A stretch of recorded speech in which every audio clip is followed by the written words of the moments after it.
Olá pessoal, estamos aqui para mais uma aula de curativo. Essa aula foi ministrada através do aplicativo do TeamLink, mas como não foi possível a gravação, eu estou fazendo a gravação para aqueles que não puderam assistir a aula, tá? Para poder disponibilizar aí no canal do YouTube. Então a gente tinha parado na parte de curativo aqui no 4.2. A gente falou então todo aquele inicial, na última aula daí falamos a respeito dos curativos agudos, falamos de alguns cirúrgicos, algumas complicações cirúrgicas, falamos dos drenos, né? E entre os drenos, né, falamos de Penrose, de Portovac, e faltou de nós falarmos do dreno de tórax, tá? Que é um outro dreno também muito utilizado e que nós vira e mexe realizamos aí alguns curativos. O dreno de tórax, então, vai estar localizado aonde? Lá no pulmão, principalmente entre as pleuras, num espaço, né, no espaço pleural, né, onde acontece grande acúmulo geralmente de líquidos, por exemplo. Então, ali é onde tem algo que precisa ser drenado naquele pulmão, tá? Então, aqui um exemplo onde fica, tá? Aqui, ó, bem próximo. Aqui é uma das principais localizações de inserção, mais ou menos aqui na linha axilar, tá? Aqui, ó, um local, né, da inserção, porque eu tenho, por exemplo, aqui era uma quantidade de ar, tá? Esse dreno de tórax, ele tem algumas indicações, tá? Pode ser por pneumotórax, pode ser hemotórax, tá? Então, o que tem naquele pulmão que precisa ser drenado? Pode ser uma grande quantidade de ar. Então, professora, mas não tem ar já no pulmão mesmo? Tem, mas dentro dos alvéolos. Se houve um extravasamento desse ar, né, para fora dos alvéolos, seja em qualquer outra parte aí pulmonar, né, às vezes ele precisa ser drenado, porque por que eu coloco às vezes esse dreno? Porque se não tem uma atelectasia desse pulmão, que é o colabamento. Esse pulmão ele começa a fechar, né, fazer um processo de fechamento e com isso fica muito difícil a respiração. Então, por isso que eu preciso às vezes utilizar um processo para drenagem. Então, por exemplo, o paciente teve um trauma, quebrou uma costela e que perfurou o pulmão, né? Então perfurou lá a região dos alvéolos, esse ar extravasou e está ali, né, na região pulmonar fazendo uma compressão, então ele precisa ser drenado. Ou levou lá um coice de um boi lá no rodeio e também fraturou uma costela, ou teve um processo de esmagamento num acidente e drenou, né, vazou com grande quantidade de sangue ali dos capilares para a região ali das pleuras, então formou um hemotórax que precisa ser drenado, tá? Então aqui, ó, um exemplo no raio-x onde eu tenho aqui, né, uma coleção que precisa ser drenada, senão esse pulmão, ó, começa a colabar, tá? Formar um processo de atelectasia. Ok? Esse é um dreno de tórax, então ele sai da região ali próximo da axilar, pode ser na linha axilar, pode ser um pouco para frente, um pouco para trás, depende aí a localização necessária, e ele vem por um prolongamento que fica num frasco coletor, e esse frasco dentro dele tem uma haste que deve permanecer dentro de um selo de água, em torno de 2 a 3 centímetros, pelo menos essa haste tem que permanecer dentro da água, tá? Então, cuidado com pacientes com problema com distúrbio de coagulação, porque esse sangramento pode ser ainda maior, problemas com pacientes hepatopatas, porque a gente sabe que o fígado que faz o processo de coagulação, de produção de células sanguíneas, né, que nos auxiliam, principalmente nas grandes proteínas carreadoras. Então, esses pacientes às vezes vão ter uma alteração maior no processo de drenagem. A gente não deve ficar para transporte clampiano esse dreno, ele tem um clamp, igual lá da sonda vesical de demora.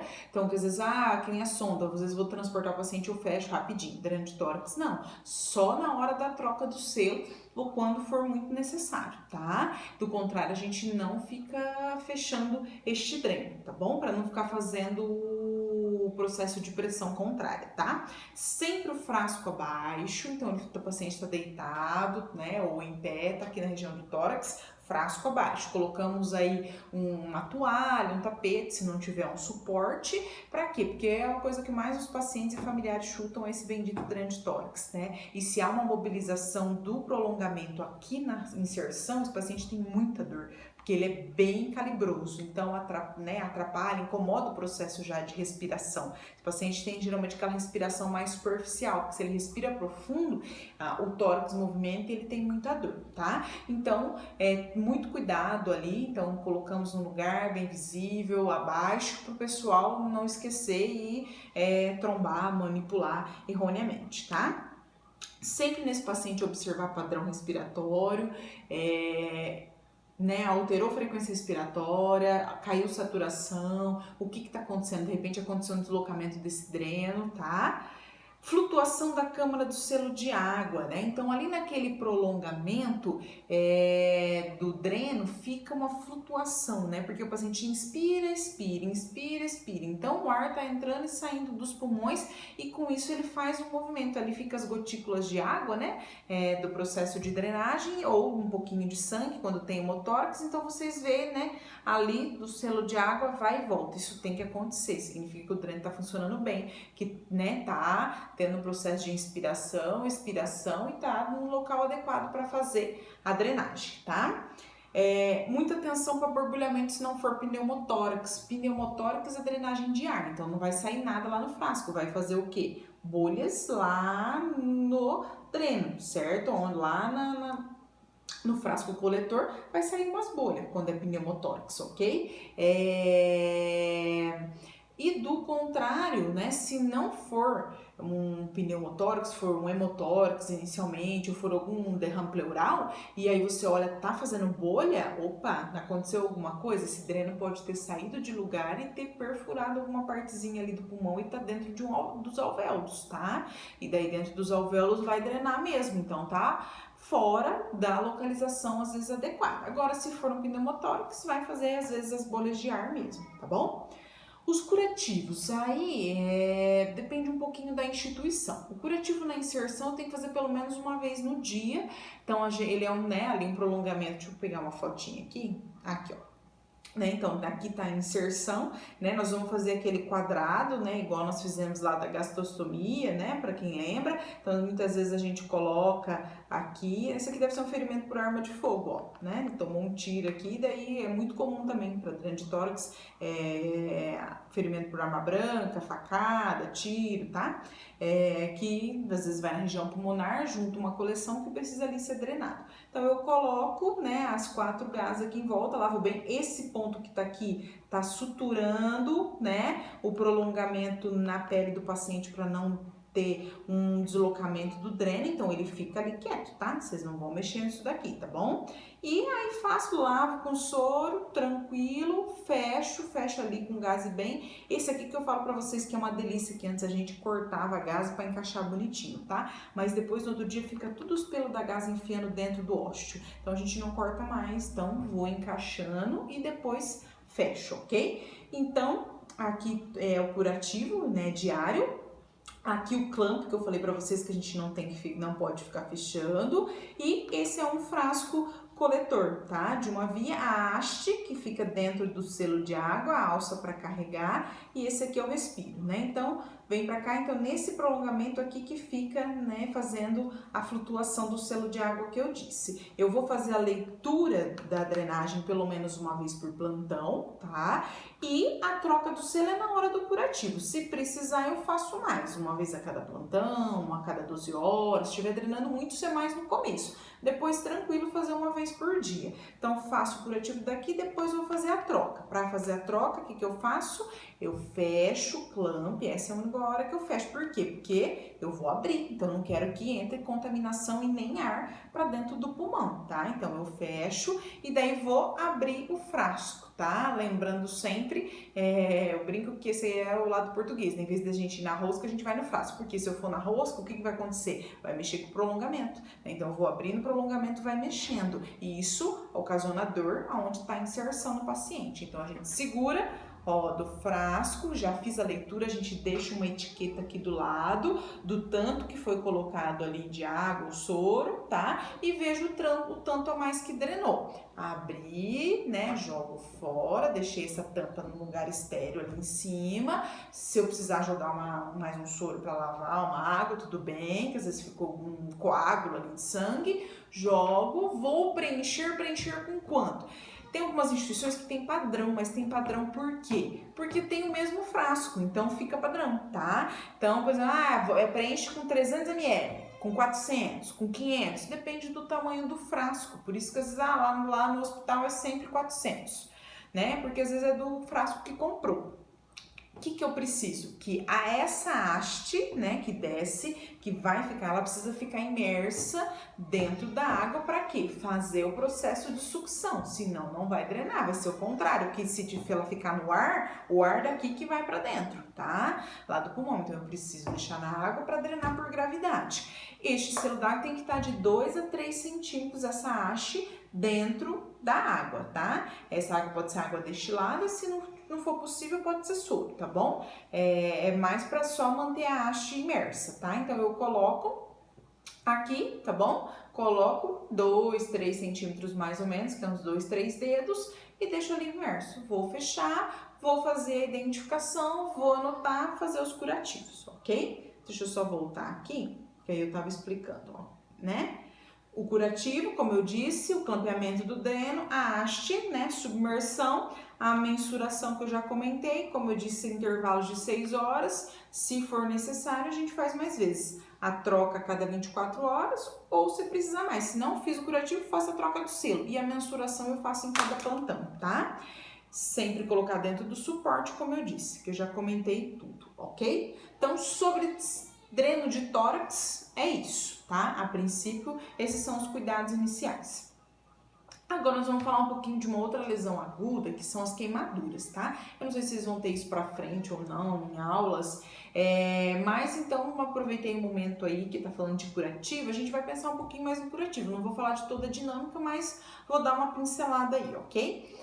Queimaduras é uma lesão que provoca uma destruição total ou parcial de um tecido, tá? Epiderme, derme, né? Pode só atingir subcutâneo, tecido ósseo, muscular, tá? Depende da sua profundidade.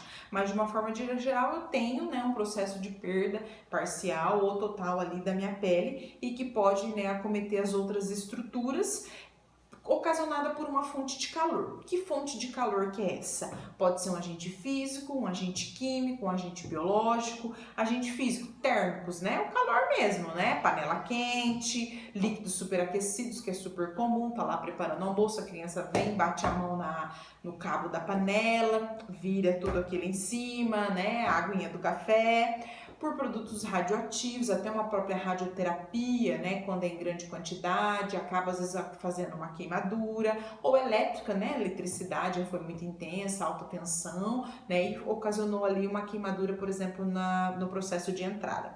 Agentes químicos, como os ácidos, lembra? Até aquele ácido para a gente fazer as inalações, que é o ácido peracético, ou quem trabalha na indústria química, que mexe com um monte de ácidos, gases, álcool, gasolina, óleos, né? As bases, como por exemplo,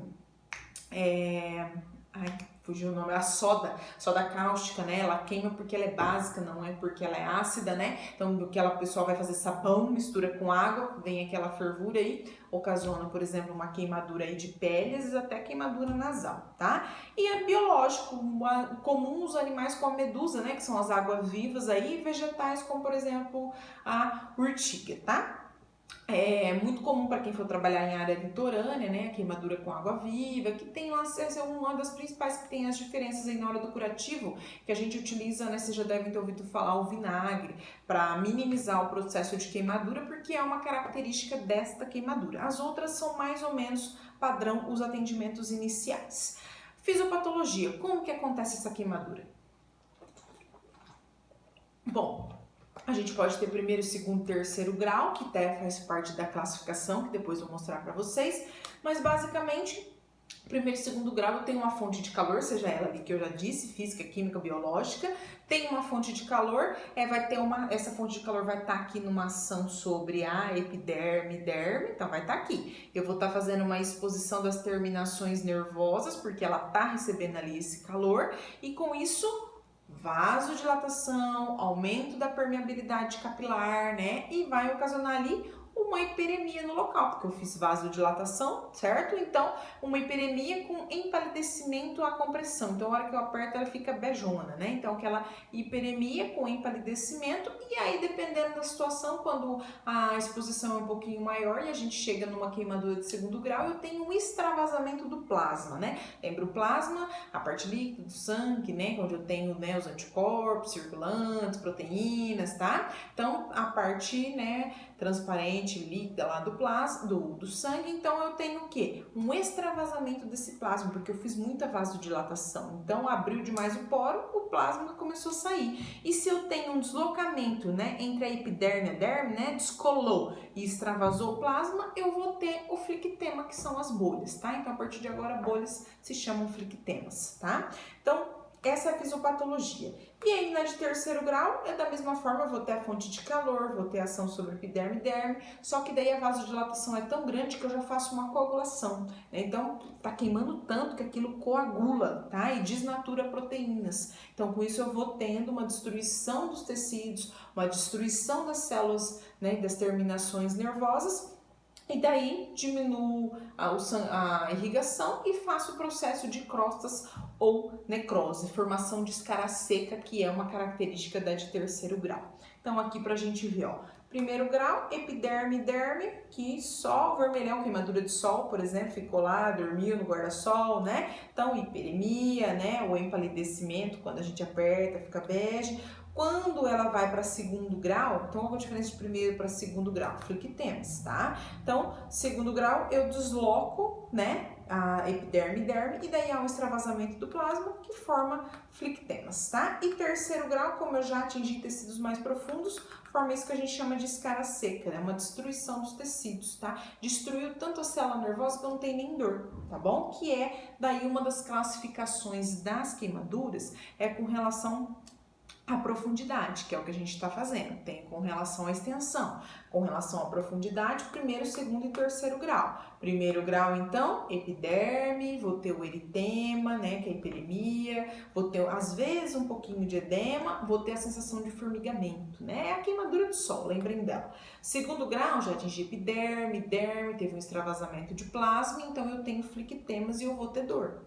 E terceiro grau, já atingi epiderme, derme, às vezes subcutâneo, musculatura, tá? Então, eu já tive, né, essa coagulação, às vezes até exposição de gordura, e daí eu vou ter sinais e sintomas centrais, né? Já vou começar a ter hematura, porque eu tive uma destruição muito grande, né, das células sanguíneas, então eu começo a ter uma diurese com sangue, faço destruição de células vermelhas, né? Então, esse paciente começa o perigo, é onde ele vai para casos aí, muitas vezes, de choque, tá? E essa é uma ferida indolor, tá? Se eu tivesse só de terceiro grau, ela não doeria. Por quê? Porque eu destruí as células nervosas. Então, eu acabei com as terminações, eu não tenho dor. Só que qual que é a grande maioria das queimaduras acontece? Às vezes aqui eu queimei por terceiro grau, mas aqui do lado eu tenho bolha, aqui em cima só vermelhidão. Então, terceiro, segundo, primeiro. A de primeiro e segundo grau ocasiona muito dor, tá? Então, é difícil às vezes o paciente ter uma só de terceiro grau. Mas se ele tiver ou só tivesse dor, provavelmente não teria, porque já destruiu todas as células nervosas. Agora, primeiro e segundo grau, eu tenho muita exposição da terminação nervosa e eu tenho muita dor, né? Esse paciente tem muita dor, ok? Então, essa é a classificação com relação à profundidade. Eu posso ter com relação à extensão. Existem métodos mais precisos, tá? Mas, por exemplo, isso é bom ter a figurinha lá no pronto-socorro onde você trabalhar, principalmente às vezes vai numa cidade pequena e não tem muito movimento, então não chega queimadura, não é sempre, né? Uma unidade que não tem sempre, é bom você ter imagenzinha lá, porque o dia que aparecer, você avaliar, fizer o curativo, fizer os primeiros sinais e sintomas e depois for ter que transferir, você vai ter que falar pro pessoal do SAMU, pro pronto-socorro, qual a extensão, né? Qual que era a extensão? Ah, é uma queimadura de primeiro e segundo grau, com 30% do corpo queimado, principalmente em região de tórax e perna, certo? Você vai ter que falar, então você precisa ter uma base. Então, isso aqui é uma forma de memorizar facilmente, tá? Mas pode ter lá. E tem uns outros métodos que daí é todo especificado. Então, nesses centros de grandes queimados, como de Londrina, por exemplo, Curitiba, aí já é todo dividido o corpo em porcentagens, né? Que daí vai somando, tá? Para poder ficar mais preciso. Mas isso aqui é uma forma simples que chama regra dos 9. São todos múltiplos de 9, tá? Então, você tem cabeça, por exemplo, do adulto, frente e trás, 9, né? As costas, 18, é o dobro, né? A frente, o tórax, mais 18. O períneo, como é pequenininho, aqui essa região, 1%. Pernas, né, totais, 18% cada uma. Então, é tudo ali, né, parente dos 9. E criança também, 9%, costas 18, os braços 9, períneo 1 e as pernas 13,5, ok? Então, é uma forma, chama regra dos 9, de nós fazermos uma classificação por extensão, né, da queimadura, ok? Profundidade e extensão. Com relação aos curativos, que é o nosso principal destaque, o que nós temos que ver?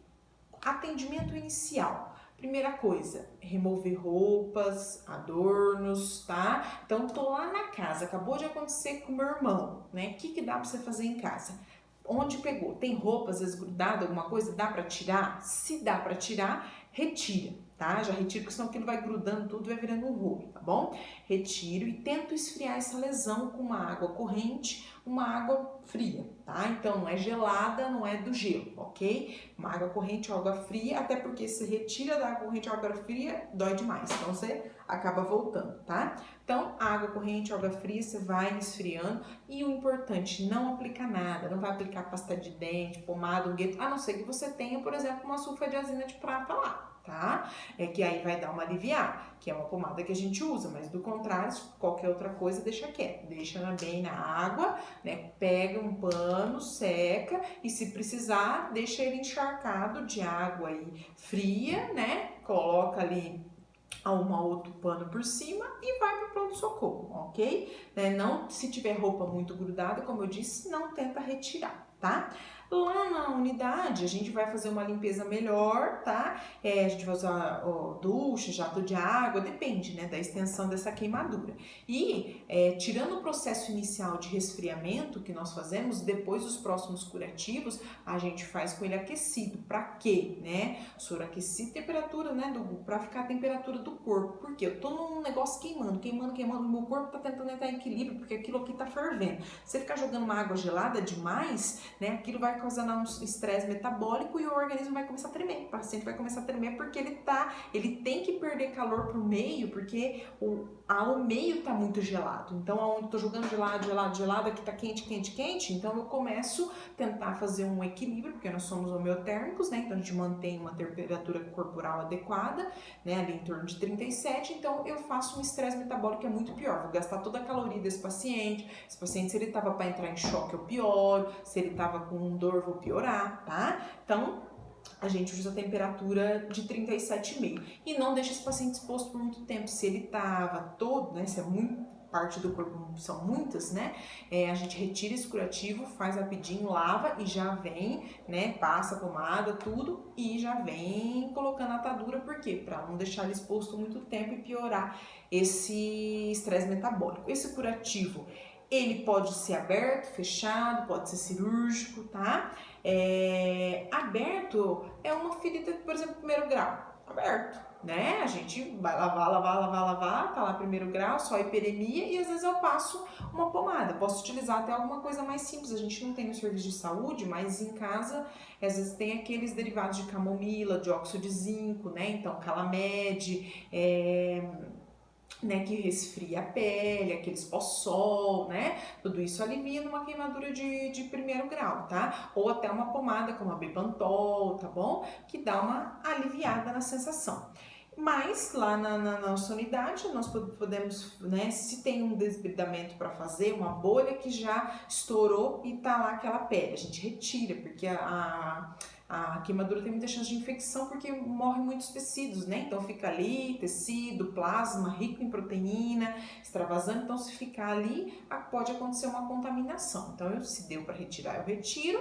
vou passar muitas vezes na pomada, que nós utilizamos muito, como eu falei para vocês lá nos produtos, a sulfadiazina de prata, porque ele é um antibiótico, né, e ela, né, minimiza o crescimento bacteriano ou mata as bactérias, e além disso, a prata aumenta esse potencial e ela tem a sensação de resfriamento, então muito boa. Pode ser outra também, como por exemplo a neomicina, tá? Então, utilizamos o produto e vamos deixar aberto. Então, às vezes é uma queimadura que já está quase cicatrizando ou que não queimou muito, podemos fazer isso. Ou quando for um curativo fechado, vou fazer a limpeza, vou fazer o desbridamento, tudo, vou secar, vou passar a pomada, né? Vou colocar a gás, posso até colocar melhor, como gás, Otadura Rayon, que são para queimadura, quando tem isso disponível, elas são melhores porque elas são mais porosas e já tem um produto que auxilia no processo de cicatrização, então é uma outra especificidade. Quando eu tenho, é boa pra caramba, mas se eu não tenho,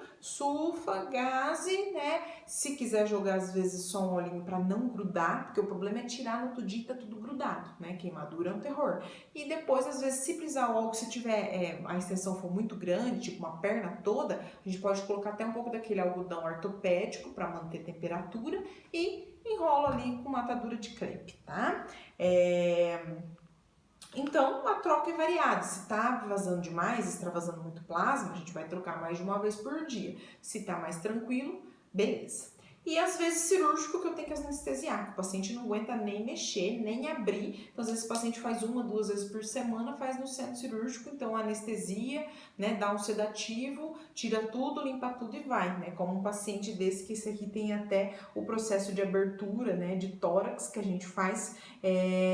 Por quê? Porque dá um edema muito grande, né? Uma queimadura, ela ocasiona um edema. Então, pro próprio corpo, né, não esticar, né, e rebentar, né? Então a gente faz esse processo de escarotomia, né? Então faz essas aberturas para acontecer uma respiração normal e, né, conseguir expandir tórax, conseguir ter um movimento, né, respiratório, por exemplo, para esse paciente daí sobreviver, tá? Lógico que é muito difícil, né? Queimaduras assim extensas, 3º grau, bem difícil a sobrevivência, tá? Principalmente na região de tórax, ok? Então, aberto, fechado ou cirúrgico. Alguns cuidados gerais: não esquecer da analgesia desse paciente. O paciente tem muita dor, então se ele tem dipirona, tramal, anti-inflamatório, às vezes corre antes de fazer esse curativo, tá?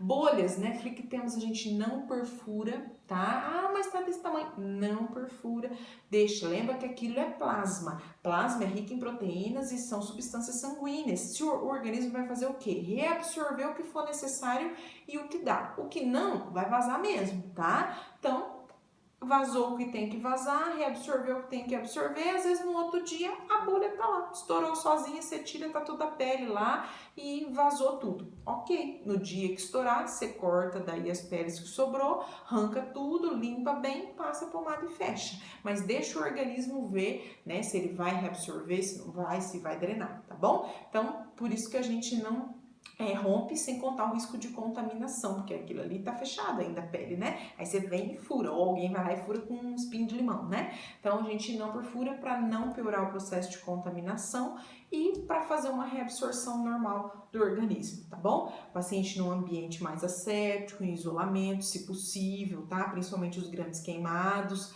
Por isso que às vezes vai para UTI, porque daí fica lá num box bonitinho, tá? Sinais e sintomas de infecção: se o paciente começar a ficar muito edemaciado, pálido, se começar a ter pus, tá? Perder os enxertos, né? Infelizmente infeccionou e precisa todo um tratamento. Esse paciente geralmente já fica com um monte de antibióticos se for uma queimadura mais extensa. E sempre olhar também o sítio doador, às vezes fez um enxerto, né? E daí lá no sítio doador faz um curativo mais simples e a gente observa se tá tudo ok. Beleza, pessoal? Então, por hoje é isso.